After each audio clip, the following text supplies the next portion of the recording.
wasitati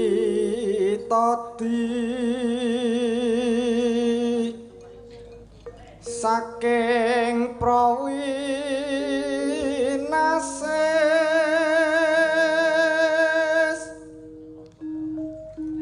ngelingana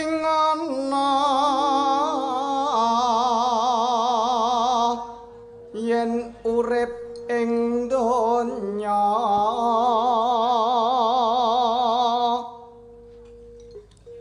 bebasan mung mampir ngombe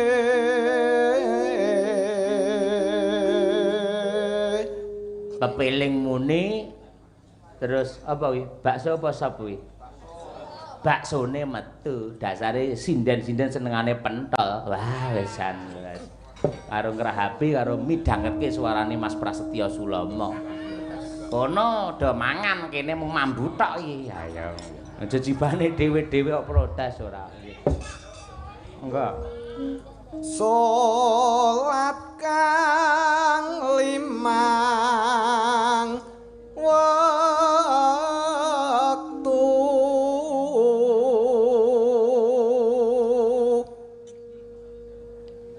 kudu tansah dipun lampahi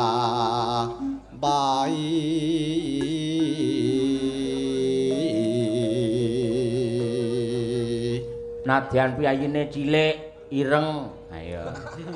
irenge rasa disebut to nyuk ora piyayine cilik kaya Raden Setyaki ngono heeh ning suarane gandem arum kaya ngono apik tur suarane apik ora mung nggen swara tok nggen batine barang penggalihe ya Mas Prasetyo Sulomo ya becik mulorane ramokal ya dadi guru ayo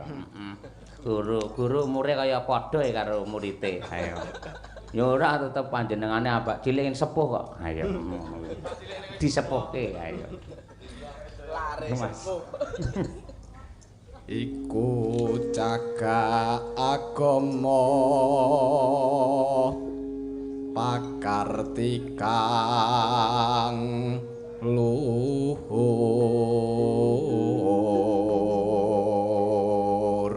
nano ngetohken tumindak mungkar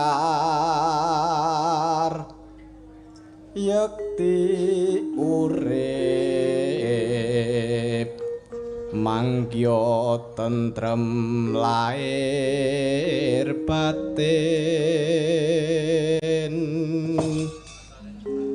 bekjon donya